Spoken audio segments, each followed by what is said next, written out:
دیتے ہیں اور اتنا تو کرم کرنا اے نرگی سے مستانہ اتنا تو کرم کرنا اے نرگی سے مستانہ کہ جب جان لبوں پر ہو تم ساتھ ہونا جانا دیتے ہیں رجب اللہ کا مہینہ شعبان میرا مہینہ نبی فرماتے ہیں رمضان میں امتیوں کا مہینہ ہے اس مہینے کی قدر کرو آنے والی تاریخ بڑی لاجواب تاریخ جسے 22 رجب بھی کہا جاتا ہے اور 27ویں شب 26 کی شام کو میرے آقا صلی اللہ تعالیٰ علیہ وسلم کو معراج ظاہر میں میرے آقا پل میں گئے آ گئے مگر حقیقت میں بزرگان دین فرماتے ہیں کہ بہت ٹائم لگا شاید تو یوں کہتا ہے سدرا سے بھی آگے کون گیا جبریل امین سے پوچھو معراج کا دولہا کون بنا جبریل امین سے پوچھو الا ان اولیاء اللہ لا خوف علیہم ولا هم يحزنون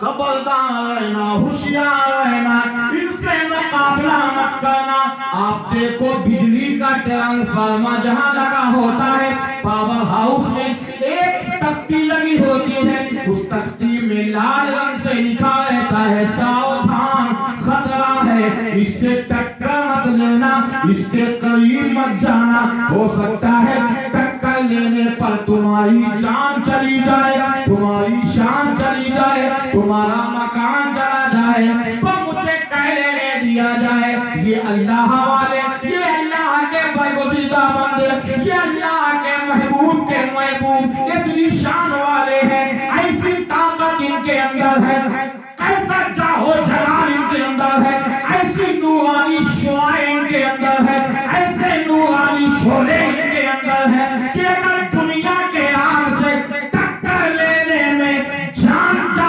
سکتی ہے تو اولیاء سے ٹکر لینے میں ایمان جا سکتا ہے آپ کہو گے مولانا وہ کیسے سنیے اسی سرکار غریب نوازی کی بات ہے یاد آ گئی آج بات غریب نوازی کی ہو رہی ہے تو میں بھی چاہتا ہوں کہ آپ ہی کی بات ہو رہا ہے سبحان اللہ ہندوستان کسی کے باپ کا نہیں ہے یہ سب ہوا ہے نا یہ سب دھواں ہے آسمان تھوڑی ہے نا یہ تو میرے خواجہ کا کرم ہے ایک نہیں 1 لاکھ نہیں 10 نہیں 20 90 لاکھ کلمہ پڑھایا یہاں بی بی بات ماننے کو تیار نہیں ہوتی ہے اور میرے خواجہ نے پورے 90 لاکھ کو کلمہ ہی پڑھا میرے خواجہ کی بارگاہ میں چند لوگ تھے عاشق لوگ بیٹھے تھے میرے خواجہ کے بارگاہ میں بندہ بیٹھا تھا بڑا غریب تھا تجارت کرنے والا تھا ایک بڑھیا اچانک آیا کالا پکڑ لیا میرا قرضہ دے میرا قرضہ دے باقی ہے میرے خواجہ نے فرمایا ٹھہر جا کیسا قرضہ یہ میرا عاشق ہے یہ میرا چاہنے والا تو اس کا گریبان کیسے پکڑا کہا بابا نے اس نے فلاں دن مجھ سے قرضہ لیا تھا میرے خواجہ نے اپنے عاشق کی طرف دیکھا عاشق رونے لگا کہا حضور دعا فرمائیے اس سے مجھے 2 یا 3 دن کی مہلت دلوا دیجیے میں کہیں نہ کہیں سے انتظام کر کے قرضہ دوں گا مگر وہ بنیا جو تھا وہ دکاندار جو تھا اس نے کہا نہیں آج یا تو قرضہ دے یا تو میں اس کی شان بگاڑ دوں گا میرے خواجہ کو جلال آ گیا میرے خواجہ نے آسمان کی طرف دیکھا اور چند سکے اپنے جیب میں ڈالا ڈالنے کے بعد کہا تجھے قرضہ چاہیے نا کہا ہاں کہا یہ میرا عاشق ہے میرے خواجہ نے چند سکے ڈالے تھے مگر جب اپنا ہاتھ جیب میں ڈالا ڈالنے کے بعد سکے نکالنا شروع کر دیے لیا تو اب وہ سکہ نہیں بلکہ سونے کے سکے نکل رہے ہیں. 1 نکالا, 10 نکالا, 20 نکالا, 50 نکالا, 70 نکالا, سینکڑوں سکے نکال لیے. میرے خواجہ نے اس قرضدار سے کہا یہ میرا عاشق بیٹھا ہے, اس سے تو نے قرضہ لیا, اس سے قرضہ یہ لیا, یہ پیسہ رکھا ہے, یہ سونے کا سکہ ہے, جتنا جی چاہے لے لے. ایک اٹھایا, 2 اٹھایا. میرے خواجہ آنکھ بند کیے تھے, اپنے یار کی یاری میں مست تھے.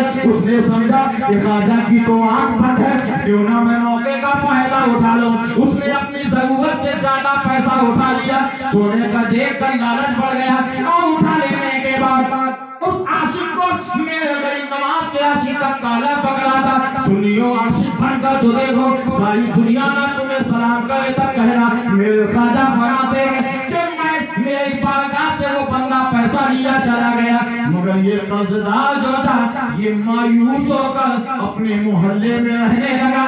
سارے لوگ اس کو کہنے لگے اے بھائی بہت غلط ہوا تیرے ساتھ, فلاں نے تیرا کالا پکڑ لیا, فلاں نے تیرا بےعزتی کر دی. اللہ اللہ, آج محلے میں بھی ایسا ہوتا ہے. اگر کوئی کسی کا قرضدار ہوتا ہے, یہ قرضہ ہر انسان, یہ دنیا ہے, یہ دنیا میں ہر آدمی کو کسی نہ کسی کی ضرورت پڑتی ہے. سنو, اگر کوئی تم سے کوئی قرضہ لے, اب سنو حدیث پاک کے حوالے سے میرے آقا فرماتے ہیں اگر کوئی کسی سے قرضہ لیا, قرضہ لینے کے بعد اگر 1 مہینے کا وعدہ کیا, اگر وعدے پہ نہ دے سکا, اگر وہ قرضہ لینے والا کہہ دے کہ بھائی 10 دن کی مہلت اور دے دو, تو قرضہ دینے والے کو چاہیے وہ 10 دن کی مہلت اور دے دے. مگر آج کل ایسا نہیں ہوتا ہے. اب سنو دینے سے فائدہ کیا ہوگا. میرے آقا فرماتے ہیں اگر کسی آدمی نے, کسی مالدار نے قرضہ لینے والے کو 10 دن کی مہلت دے دیا, اللہ تعالیٰ ہر دن کے بدلے میں 10,000 دینار صدقہ کا ثواب عطا فرمائے گا. اے پیارے غریبوں کو ستایا مت کرو. غریب اگر تم سے کوئی کچھ مانگ لے تو وہ ضرور سمجھے گا تبھی مانگے گا. اگر وہ 10 دن 20 دن کی بجائے 1 مہینہ لگا دے واپس کرنے میں, اس کو ڈانٹا مت کرو, اس سے جھگڑا مت کیا کرو, اس سے لڑائی مت کیا کرو, اس سے اپنے دل کو بیزار مت کیا کرو, گندگی مت کیا کرو. مجبور آدمی ہے, مجبور نہ ہوتا تو تم سے کہے کا سوال کرتا. پیارے اسلامی بھائیوں, میرے غریب نواز کا مشن دیکھو. اب دیکھیے وہ جو قرضہ بیچارہ لیا تھا, وہ بیچارہ محلے میں گزرنے سے شرمانے لگا. جس گلی سے جائے لوگ کہتے کیوں تیرا کالا کس نے پکڑ لیا تھا, بیچارہ چہرہ چھپا چھپا دے ہوتا. تھوڑے دن کے بعد وہ جو قرضہ لینے آیا تھا, اللہ اللہ میرے خواجہ غریب نواز کی بارگاہ میں ایک ہاتھ میں پردہ ڈال کے آیا, ایک رومال ڈال کے آقا حضور میں معافی چاہتا ہوں, مجھے معاف کر دو, میں نے آپ کے غلام کو جو تھپڑ مارا تھا, کالا پکڑ لیا تھا, جس ہاتھ سے میں نے مارا تھا, حضور مجھے معاف کر دو. کہا ہوا کیا؟ اس قرضہ دینے والے نے چکر ہٹایا, کہا حضور جس دن سے میں نے کالا پکڑ لیا اسی دن سے میرا ہاتھ یہ سوکھنا شروع ہو گیا. آقا غریب نواز فرماتے تو نے میرے سامنے میرے عاشق کی بے عزتی کیا ہے. وہ قرضہ سے مطلب نہیں ہے کہ قرضہ میں نے بدعا نہیں دیا ہے, میرے مالک کو ناگوار گزر گیا ہے. کہا کیا چاہتا ہے؟ کہا حضور میں غلطی کی معافی یہ کہ آپ نے جو سونے کا سکہ دیا تھا, کہا تھا کہ اپنا لے لو جتنا قرضہ ہو, میں آپ بند کیے تھے, میں نے سمجھا کہ آپ نہیں دیکھ رہے تو میں نے اپنی ضرورت سے زیادہ اٹھا لیا ہے. میرے خواجہ فرماتے یہ اس کی وجہ سے ہاتھ نہیں سوکھا ہے, تو نے جو میرے عاشق کی کالم کو پکڑا تھا, تو نے جو میرے عاشق کی عزتی کیا تھا, یہ اس کی وجہ سے تیرا. اب اگر چاہتا ہے کہ تیرا ہاتھ صحیح ہو جائے تو مجھ سے معافی مت مانگ, بلکہ وہ میرے عاشق کو ڈھونڈ جہاں ملے وہی معاف کرے گا. اگر وہ معاف کر دے گا تو ہاتھ ٹھیک ہو جائے گا, ورنہ قیامت تک تیرا ایک ہاتھ نہیں بلکہ سارے ہاتھ پر سب سوکھ جائیں گے, تیرا جنازہ نکل جائے گا. اب وہ اللہ کا بندہ اس اللہ کے برگزیدہ بندے کو ڈھونڈنا شروع کر دیا. ڈھونڈتے ڈھونڈتے جنگل میں ملے, ملنے کے بعد کہا بھائی مجھے معاف کر دے. معاف کرنے کے بعد کہا اچھا ٹھیک ہے, میں نے تجھ سے کیا مانگا تھا, اللہ اللہ میں نے تجھ سے کیا مانگا تھا, مگر تو نے میرے ساتھ ایسا کیوں کیا. میں خواجہ کا عاشق تھا, غریب نواز کا شہدا ہی تھا, جیسے اس بندے نے معاف کیا ادھر اللہ تعالیٰ نے اس کا ہاتھ کی طاقت واپس لوٹا دیا. یہ ہے میرے خواجہ.